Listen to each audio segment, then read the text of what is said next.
이 법제처라는 데가 어떤 데입니까? 법제처라는 것은 예를 들면 의원적 법안에 대한 검토라든가 여러 가지 국가 법제도에 여러 가지 해석상 문제가 있을 때 판단해주는 그런 자리예요. 자, 지금 수많은 법적인 어떤 문제가 다 지금 이재명 대통령 주변에 얽혀 있어요. 예? 잘 아시는 대로 5개의 사건에 12개 혐의로 좀 재판을 받고 있는 그분을 변호하던 분 아닙니까? 그분이 또 지금 또 예민한 우리 법 해석에 있어서 그런 거를 하나하나 다 또 해석하는 주무 그런 장관 자리에 와 있단 말이죠. 법제처장 자리에 와 있단 말이죠. 자, 이것은 누가 봐도 이해충돌 소지가 다분한 거 아닙니까? 본인은 아니라고 얘기하겠지만 아마 우리 이완규 처장님은 당연히 그렇지 않을 거라고 지금 아마 얘기하실 거예요. 자, 그런데 지금 보니까 바로 법제처장이 한 분뿐이 아니잖아요. 지금 저 이재명 대통령 되기 전에 변호인단에 있던 이태영 비서관, 변호사, 민정비서관 돼 있어요. 대통령실. 전치영, 또 선거법 관련 재판 받는 분, 변호하던 분, 공직기강 비서관. 이장영, 대북송금 사건 담당 법무비서관. 이찬진, 대북송금 변호사, 금감원장. 김희수 국정원기술실장. 조상호 법무부 장관 정책부장관. 차지훈 주의연대사. 이게 무슨 대한민국 공직이 사유물입니까? 옛날에 물론 미국 그 건국초에는 그 전리품이라고 그래 갖고요. 우리 저 선거에 이기면은 선거에 도왔던 분들 이렇게 공직을 주는 게 있어요. 그런데 그분들이 이렇게 범죄를 저진 대통령을 변호하던 사람들이 아니에요. 도대체 범죄를 저지르고서 재판을 받고 있는 대통령이 자기를 변호하던 변호사들을 공직 구석구석에 그것도 이해충돌 소지가 직접 있는 법제처장 같은 자리 거기다가 대통령실에 우르르 갔다 성사듯이 자리를 메꿨단 말이에요. 이게 나랍니까? 네, 답변하겠습니다. 정말 이게 말이 안 되죠? 예? 거기다가 지금 뭐 이게 예? 지금 법제처장 우리 전 법제처장 분명히 저분도 뭐 윤석열 전 대통령하고 관계가 있을 거예요. 뭐 사법고시 동기인지는 저는 잘 모르지만 그런데 윤석열 대통령이 대통령 되기 전에 재판을 받았습니까? 범죄 혐의자로 국민들의 지탄을 받았습니까? 그런데 저분이 법제처장 됐는데 법률 지식이 공부하고 충분하고 훌륭해서 법제처장을 임명했는데 저분을 보고 윤석열의 호위무사라고 야당 의원들이 당시 공격하고 매도하고 공격을 했어요. 자, 그런데 지금 어떻습니까? 대한민국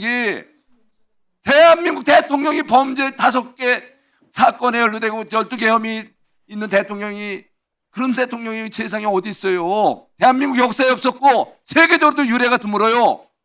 근데 그분을 부연했던 분들이 온 그 공직을 다 둘러싸고 심지어 법을 예민한 해석을 하는 법제처장에 바로 변호를 했던 분이 이 자리에 와 있는데 본인은 답변하겠습니다. 먼저 그 이재명 대통령이 범죄 들어봅시다. 본인의 예. 저는 이거는 완벽한 이건 이해충돌이라고 보는데 본인은 어떤 식의 항변을 할지 한번 그러면 얘기해 보세요. 나 국민들께 판단하고 있으니까 대신 이완규 우리 전 법제처장님 이번에 대해서 한마디 하실 말씀 있으면 한마디 해주세요. 할 말은 많습니다만 하지 않겠습니다. 예, 답변하겠습니다. 예, 충분히 시간을 갖고 얘기하세요. 예, 변명인들 다 국민들 알고 있지만 한번 들어봅시다. 예, 그 이재명 짧게 대통령이 답변하십시오. 예, 그 범죄를 저질렀다는 거 전혀 이완규 동의하지 의원 않습니다. 답변하십시오. 이완규 증인. 그 유례가 없다는 것은 그만큼 우리나라 검찰권 범죄가 아니에요? 그렇습니다. 다 무죄입니다. 예, 그렇습니다. 그럼 어거지로 검찰들이 심지어 가장 대표적인 그 대장동 사건 같은 경우에는 뭐 제가 이제 변호인단을 했기 때문에 잘 압니다. 그 가장 그 민간 대장동 업자들하고 사이에서 한번 만난 적도 없음에도 불구하고 돈 한 푼 받은 적이 없음에도 불구하고 수백억의 배임죄로 기소를 하고 뭐 제3자 뇌물죄로 기소를 했습니다.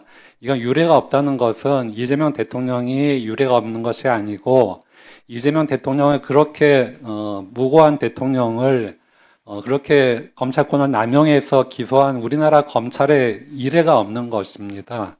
그리고 대통령이 그 인사에 대해서 말씀하셨는데 보온 인사라든가 무슨 뭐 그 변호인에 대한 무슨 뭐 보답이라고 일각에서 얘기하시는데 그 부분에 대해서 전혀 동의하지 않습니다.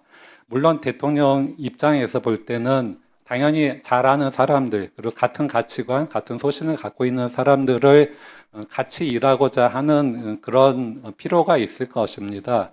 전 단순히 대장동 변호인을 했기 때문이 아니라 사법연수원 시절부터 같이 활동하면서 같은 생각을 나눴고 같은 가치관이 있는 것을 확인하고 그렇고 오랫동안 또 법원에서 법률 관련 일을 했기 때문에 그런 것 때문에 법제처장으로 임명을 한 것이지 무슨 보온이라든가 뭐 보답이라든가 그런 차원에서 한 것이 전혀 아닙니다. 그런 차원에서라면 지금 대장동 변호인들 모두 다 공직에 있어야 되겠죠. 저만이 있습니다.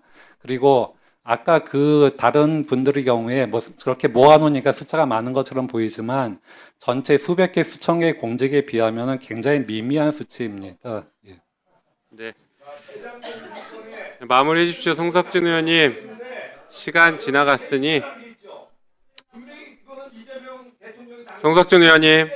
이미 발언 시간 많이 지났으니 마무리하십시오.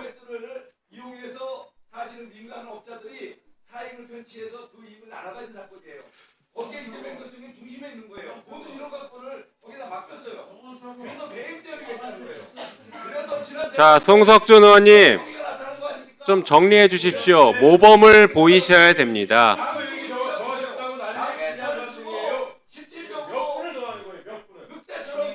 우리 송석준 의원님 품격을 지켜주시고 우리 룰과 질서를 지켜주시기 바랍니다.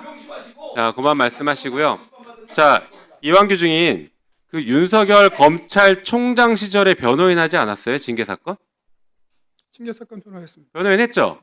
그리고 장모 최은순, 윤석열 장모 최은순 변호인 했죠? 아닙니다. 변호인 안 했어요, 그거는? 네, 그건 아닙니다. 네, 그건 확실합니까? 네. 네. 어쨌든 간 윤석열 검찰총장의 징계 사건의 변호인을 했고 변호인단을 아예 이끄셨던 것 같아요. 맞죠? 변호인이었습니다. 네. 들어가십시오. 자, 뭐 지금 네, 우리 송석준 의원님 장시간 수고하셨습니다.